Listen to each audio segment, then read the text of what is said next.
Y muchas veces nos podría preguntar el Espíritu Santo, ¿verdad? ¿Hasta qué punto, en qué medida nosotros creemos, confiamos en el Señor, podemos reposar en Él, en lo que Él nos dice en su palabra, en cada una de las promesas que nos ha hecho? ¿Okay?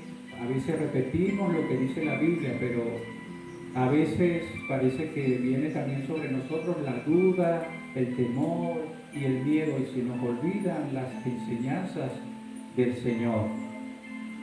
Entonces, ¿le has creído tú verdaderamente o estás esperando un suceso extremo, impresionante, sobrenatural? ¿Estás buscando señales en el cielo? En los antiguos tiempos, ¿verdad? Mucha gente que estaba frente a Jesús llegaron a pedirle hasta señales en el cielo y no reconocían al Señor. No sabían que el Hijo de Dios era el que estaba frente a ellos. Y así puede pasar con nosotros también. Hemos leído mucho la palabra o tenemos una vida de oración y regularmente nos congregamos, pero a veces nuestra fe se puede debilitar en medio de una enfermedad, de cualquier situación. Entonces, en la expresión, en la expresión Dios de lo imposible, me llamó muchísimo la atención, ¿no? Y me hizo, o sea, mi cabeza, mi cerebro comenzó a moverse, a pensar muchas cosas. En la expresión Dios de lo imposible hay manifiesto la duda, la falta de fe. En la expresión Dios de lo imposible. ¿Están escuchando lo que estoy diciendo? En la expresión Dios de lo imposible hay duda y hay falta de fe. De hecho, la Biblia no habla, no estoy diciendo que el tema es una contradicción, sino que nos lleva a pensar muchas cosas que más adelante voy a tratar de mostrar. En la Biblia no dice que, en la Biblia nuestro Dios, el Todopoderoso, el Dios de los ejércitos, no tiene la denominación de Dios de lo imposible. ¿Ok? Alfa y Omega, principio y fin, Todopoderoso, Yahvé, Jac, Dios de Abraham, de Jacob, de Isaac, Dios de los ejércitos, el Santo de Israel, Jesús el Maestro, nuestro médico por excelencia, el conquistador de la muerte, el experto en quebranto, el principio y el fin, pero no aparece esa denominación. O sea, la deidad de Dios no tiene esa denominación. Dios de lo imposible. Pero en la Biblia se hace referencia a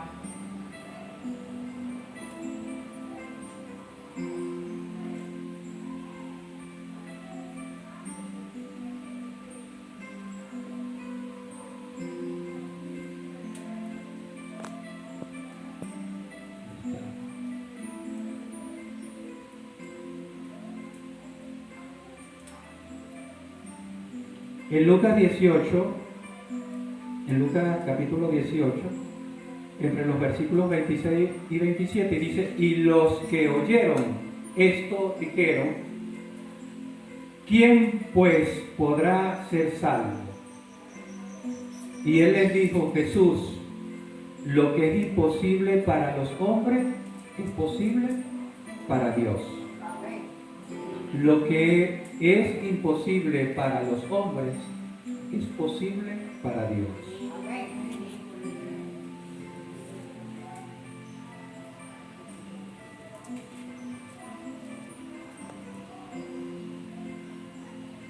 Está la duda de Sara. ¿Se acuerdan de Sara? La esposa de Abraham. que se ríe muchísimo, le da mucha risa cuando Dios le promete, ¿verdad? Que para el siguiente año ella iba a traer al mundo a una criatura, Isaac, ¿verdad?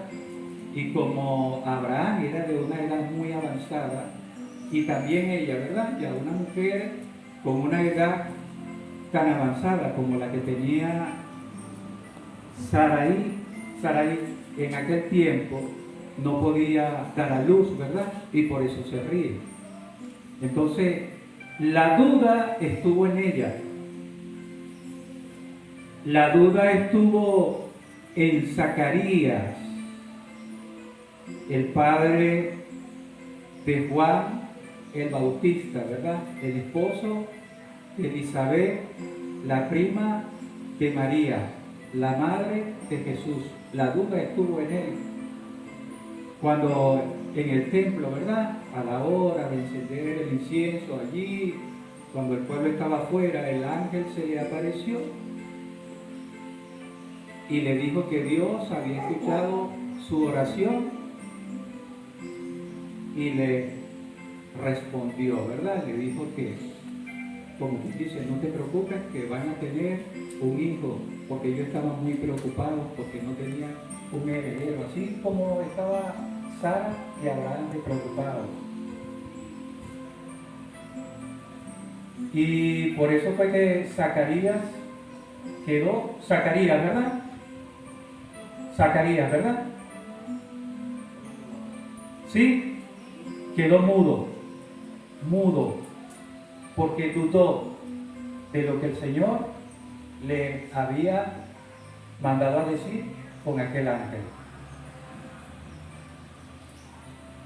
Presente en Aarón cuando Moisés estuvo 40 días en aquel monte con Dios y se dejó arrastrar por el pueblo para levantar un ídolo. La duda estuvo presente en aquellas mujeres cuando fueron a la cueva donde Jesús había sido sepultado y no lo encontraron. De hecho, a raíz de ese acontecimiento, el ángel del Señor les dijo: ¿por qué buscan entre los muertos al que vive? Entonces la duda estuvo presente en ellos. Y era gente, y estamos hablando de gente de fe, que tenía una relación importante con el Señor, pero que en algún momento, debido a ciertas circunstancias, la duda, el miedo, el temor se apoderó de ellos.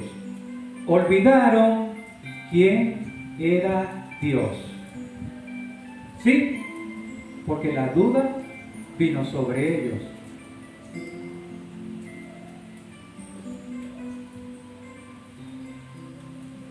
Por eso yo decía, ¿cómo es eso de que tenemos un Dios de lo imposible? ¿Cómo podemos llamar a Dios el Dios de lo imposible si sabemos que Él todo lo puede, ¿verdad? Nosotros sabemos que Dios todo lo puede, ¿sí o no? Dios todo lo puede. Estamos hablando del Creador de los cielos y de la tierra. Y cuando uno comienza leyendo la Biblia, el primer libro, en el primer capítulo y los primeros versículos, ¿a qué hace referencia? Que Dios creó los cielos, creó la tierra, creó la vida, todo lo que existe, en pocos días. Entonces estamos hablando del Creador de los cielos y de la tierra. ¿Cómo es eso que tenemos un Dios de lo imposible?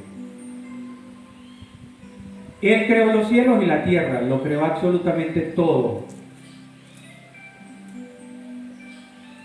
Lo que pasa que algunas veces nuestra mente trabaja en contra de nuestra fe y de nuestra confianza en Dios. Comienzan a llegarnos muchos pensamientos y a veces nos generan dudas. Esos pensamientos trabajan en nuestra mente, pero también trabajan sobre nosotros, trabajan sobre nuestra fe. Como decían los viejitos antes, nos trabajan. ¿Okay? Y determinan la actitud que muchas veces nosotros necesitamos tener. Una actitud de confianza. Arruina la fe y la confianza en Dios. La incredulidad a la cual la hermana Noelia se refería el domingo pasado, ¿verdad? La incredulidad aparece para socavar la fe, socavar, así como cuando un río crece, ¿verdad? Que comienza a llevarse todo por delante, sacar toda la tierra, ¿verdad? Que produce como un desgaste, el miedo, el temor, un desgaste de nuestra fe. O muchas veces nos ponemos súper místicos y sobrenaturales, formales, queriendo ir muy lejos o a lo más profundo. A veces dudamos o muchas veces estamos en los extremos, místicos y sobrenaturales, ¿verdad? Religiosos o muy formales. Queriendo ir muy lejos o a lo más profundo cuando las cosas están muy cerca y en la superficie. Dios es práctico. Más práctico de lo que muchas veces nosotros solemos pensar. Los que somos complejos somos nosotros, que nos llenamos de prejuicios y bajo ellos llegamos a creer y pensar de una determinada manera. Por cierto, y no de la manera de Dios. Entonces, no encajonemos a Dios, hermano, preocupándonos como el rey David, que no encajonemos a Dios, ¿verdad? No queramos colocar a Dios en un pequeño escenario como quiso hacer el rey David cuando ya de tantas guerras, ¿verdad? Comenzó a descansar David junto a su pueblo y estando en su habitación junto al profeta manifestó aquella preocupación de construirle un templo al Señor. ¿Sí? Y tenía David aquella gran preocupación de colocar el arca donde estaba el Señor dentro de un templo. Y a Dios no le agradó mucho eso. ¿Se acuerdan? ¿Lo leyeron? A Dios no le agradó mucho eso, porque Dios dijo, ¿acaso soy yo Dios de cuatro paredes? ¿Acaso mi grandeza puede estar en cuatro paredes, verdad? ¿Acaso usted puede colocar, acaso nosotros podemos colocar al Señor en una habitación para que la grandeza del Señor se quede dentro de ese lugar y no esté fuera de ese lugar? Y eso nos hace pensar muchas veces sobre nuestros pensamientos o las dudas que nosotros llegamos, ¿verdad? A veces dudamos que Dios no lo va a hacer. A veces dudamos que Dios no lo puede hacer. Si Dios no lo hace, no lo hace porque Él es soberano. Pero no porque Él no lo pueda hacer. ¿Okay? Entonces la grandeza y la gloria de Dios es mucho mayor a las cosas que nosotros podemos imaginar. Lo que quiero en realidad compartir con ustedes, no quiero relatar grandes cosas ni buscar hechos maravillosos. Lo que quiero colocar como enseñanza sobre este tema es que la imposibilidad es del hombre. La imposibilidad es humana. Somos nosotros los que no podemos alcanzarlo sin la ayuda de Dios. Dije, la imposibilidad es del hombre. la imposibilidad es humana. Somos nosotros los que no podemos alcanzar las cosas si no tenemos la ayuda de Dios, si no confiamos en el Señor, si no aprendemos a reposar en el Señor. Somos nosotros los que no podemos alcanzarlo sin Dios. ¿Okay? ¿Podemos nosotros alcanzar el perdón de los pecados? ¿Podemos nosotros alcanzar el perdón de los pecados? ¿Podemos nosotros alcanzar la salvación y la vida eterna? Y la salvación es la promesa más grande, dice la Biblia. Podemos alcanzar nosotros la salvación y la vida eterna si no confiamos en el Señor, si no tenemos fe. No podemos, ¿verdad? No. Solos nunca, es imposible. Con Jesús, sí. Gloria a Dios, aleluya. Con Jesús, sí. Por eso ese versículo en Lucas capítulo 18, por eso esos comentarios en el libro de Lucas capítulo 18, versículos 26 y 27, y los que oyeron esto dijeron, ¿quién pues podrá ser salvo? Él les digo, lo que es imposible para los hombres es posible para Dios. Cuando imaginamos las cosas imposibles para el hombre, cuando imaginamos las cosas imposibles para el hombre que ha hecho Dios, muchas veces comenzamos a escudriñar la Biblia tratando de encontrar las cosas más extraordinarias. A veces buscamos en la Biblia, o queremos encontrar en la Biblia, las cosas más extraordinarias. Por ejemplo, una de las cosas más extraordinarias que nosotros podemos ver en la Biblia, una de las cosas extraordinarias que a nosotros humanamente nos llama la atención es que eso que comentaba, yo creo que lo dijo nuestro hermano Iván y la hermana Noelia también, cuando el Señor abre el mar, ¿verdad? Para que su pueblo pase y luego lo cierra, cuando los egipcios, ¿verdad? Y allí desaparecen todo, ¿verdad? Nos parece un hecho impresionante. Oye, y una cosa es leerlo en la Biblia, ¿verdad? O hasta verlo en una película. Pero ¿cómo sería el efecto si nosotros tenemos la posibilidad de presenciar un hecho de esa naturaleza? Eso es algo impresionante. ¿Cómo es eso de que yo me paro en Chacopata, Estado Sucre, en el Morro, y se abre el mar y puedo llegar a la isla de Margarita? Y las aguas están divididas, formando un camino. ¡Wow! Eso es algo impresionante. Creo que en el libro de Josué se dice también que el Señor detiene por un momento, por un día, la tierra, y eso científicamente está demostrado, se habla de un eclipse. La tierra quedó paralizada. El movimiento de rotación se detuvo. La tierra se detuvo. No hubo movimiento en ese momento. Eso lo hizo el Señor. Lo hizo el Señor, ¿verdad?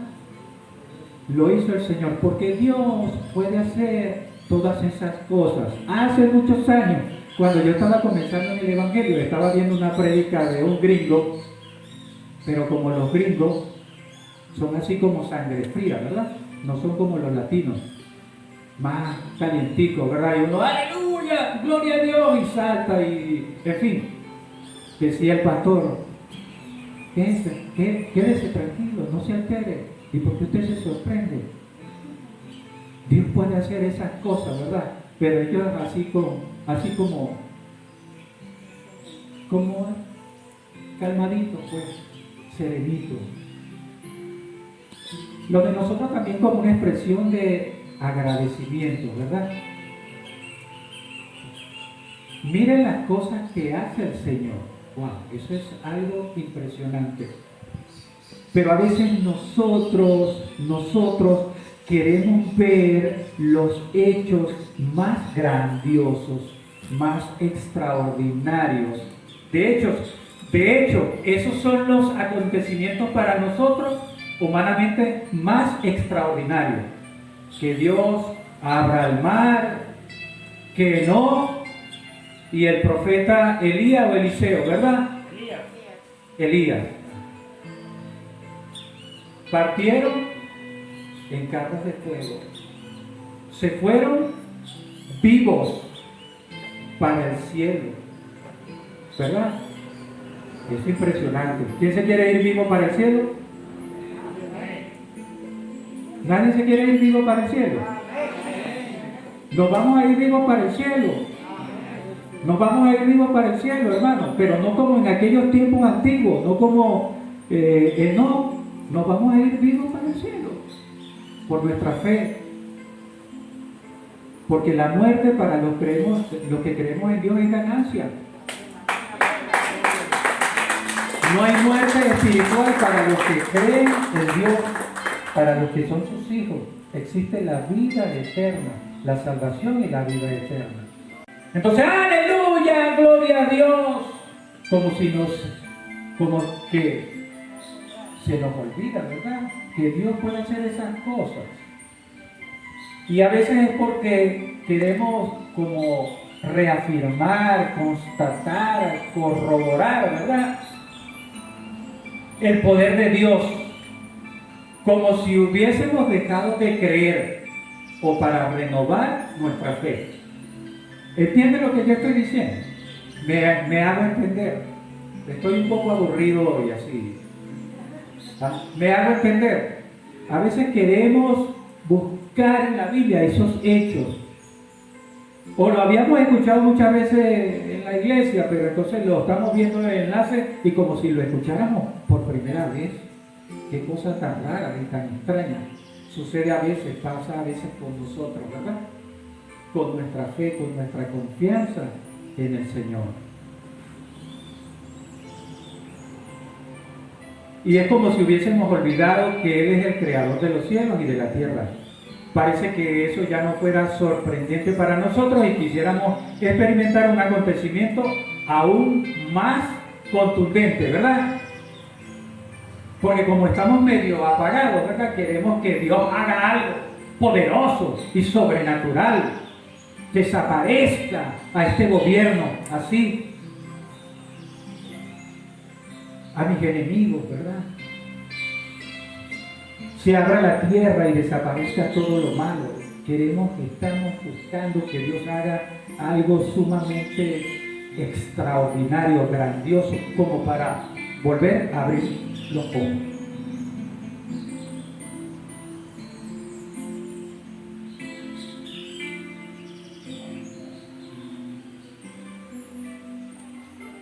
Le damos cabida a ese pensamiento, a ese deseo.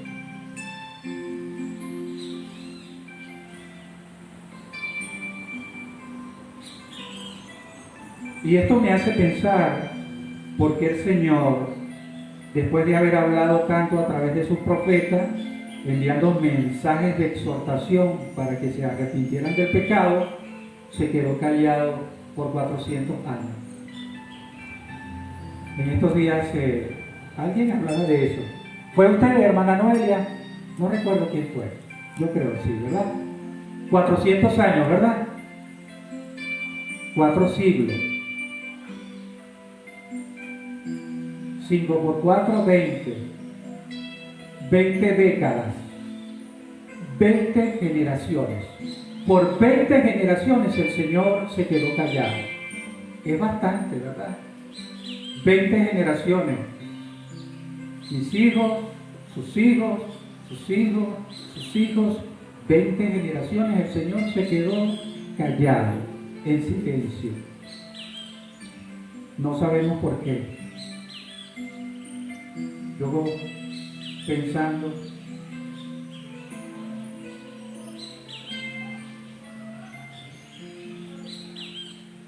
y sabios, hombres eruditos y hasta ingenuos e ignorantes comenzaron a especular Posiblemente la gente quería seguir experimentando, ¿verdad?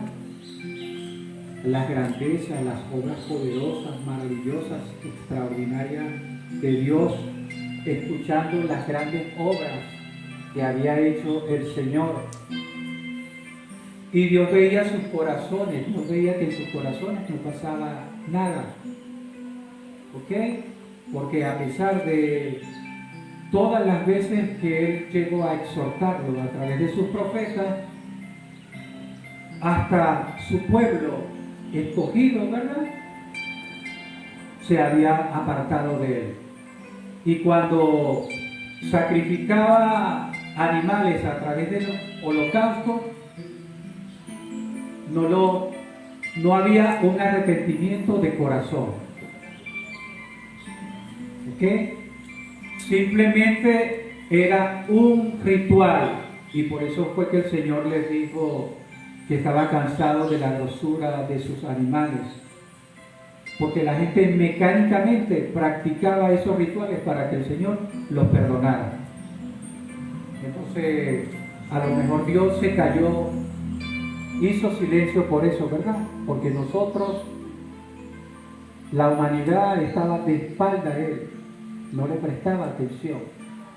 Y quizás dijo el Señor, para que ellos voy a seguir enviando mensajes, ¿verdad? Si la gente está vuelta loca en el pecado y no se arrepiente. De hecho, cuando Dios destruye el templo en Jerusalén, hasta los ancianos del templo practicaban idolatría dentro del mismo templo.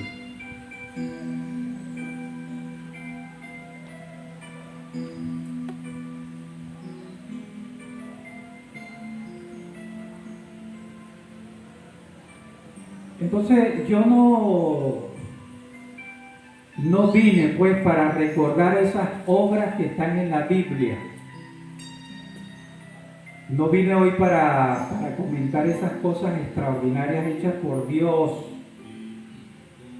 porque todas las obras de Dios son extraordinarias. Todas las obras de Dios son extraordinarias. Desde las más grandes hasta las más pequeñas.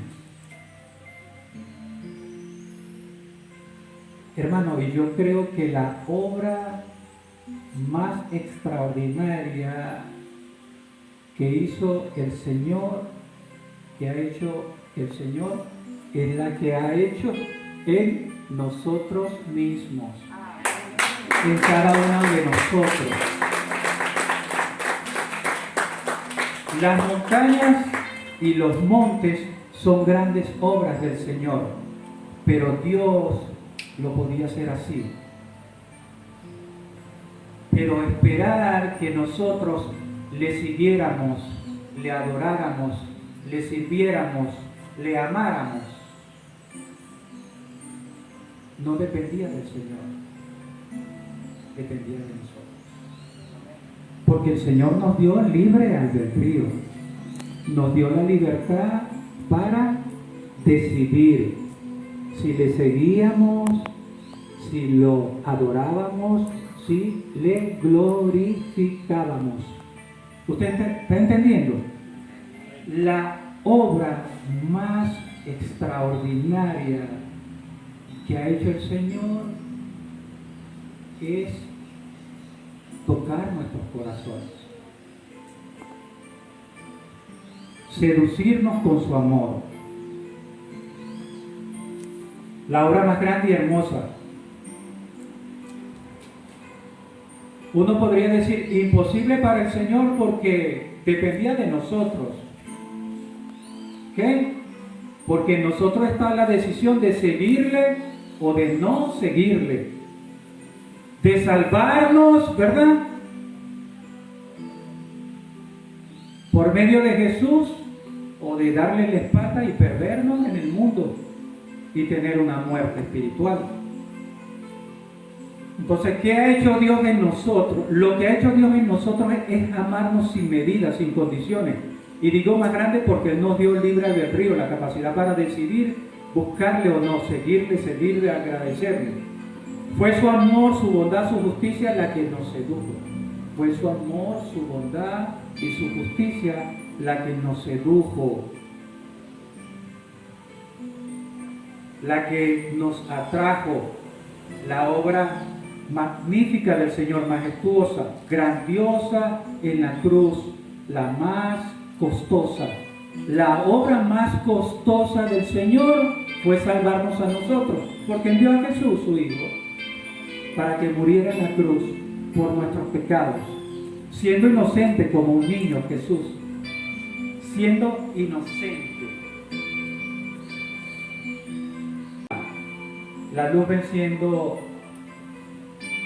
la oscuridad, ¿verdad? Y cuando nosotros recibimos a Jesús como nuestro único y verdadero y suficiente Salvador, cuando nosotros reconocimos que Jesús es el Hijo de Dios,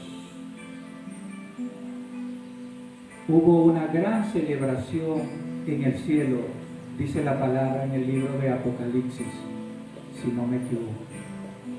Entonces, a veces nosotros comenzamos a escudriñar, ¿verdad? Y ponemos las cosas muy lejos, como decía antes, y buscamos en lo más profundo, y todo está muy cerca de nosotros. Somos templo del Espíritu Santo, somos templo del Señor, y su obra está latente en nosotros, porque no hemos sido hasta ahora lo suficientemente perfeccionados, estamos llenos de imperfecciones, de errores, pero el Señor está afianzado en nosotros, está arraigado en nosotros para perfeccionar su obra, su poder en nosotros. Su gracia está sobre su pueblo.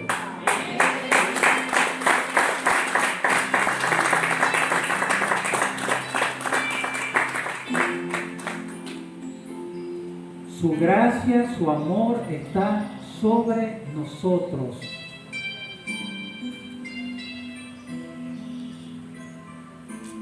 Y es el Dios de lo imposible, ¿verdad? Y a veces nosotros no queremos predicar la palabra porque vemos el rostro de esas personas y dicen, no, este no quiere nada con Dios.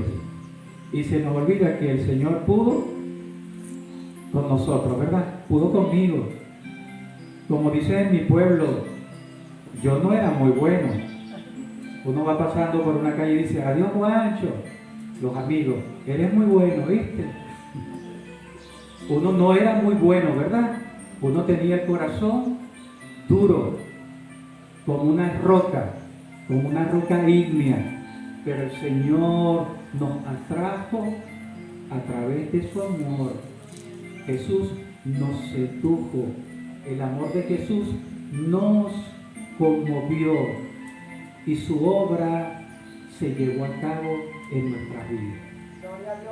Entonces, eso es una obra extraordinaria. No es como el mar rojo que se abrió, no es como aquella vez que se detuvo la tierra y otras señales, prodigios y milagros que hizo el Señor, pero hizo una obra en la cual también Él necesitaba de la disposición de nosotros, la disposición de nuestro corazón, porque Jesús es un caballero que toca la puerta y Él puede pasar a cenar con nosotros si nosotros se la abrimos, pero si no, Él sigue su camino y continúa, ¿verdad?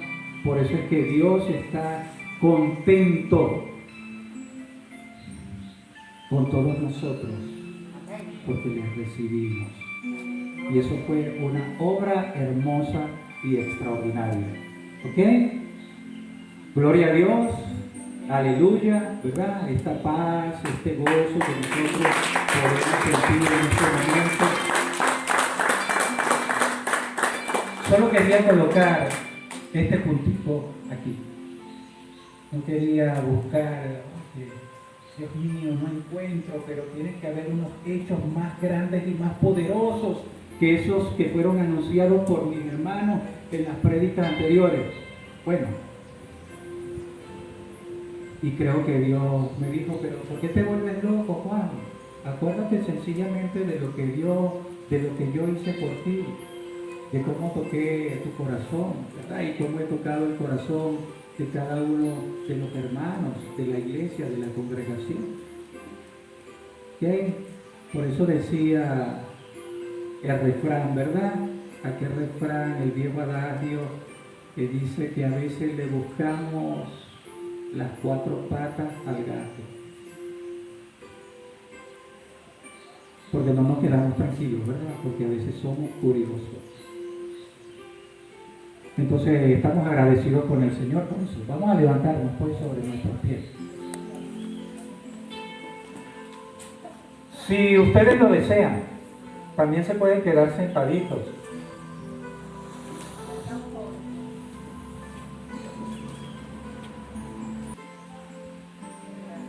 Gracias porque tú estás en este lugar, Señor. Estás en nuestras vidas, Dios, porque tú sigues obrando en nuestros corazones, Señor. Porque tú no te cansas como nos cansamos nosotros, Dios. Señor, porque tú no te distraes ni apartas tu mirada de tu pueblo, Dios. Porque tu oído está inclinado a todas nuestras oraciones, Señor. Porque tú no miras nuestros errores, la debilidad de nuestra fe, Señor, sino que tú te afianzas cada vez en nuestros corazones y en nuestras vidas, Señor.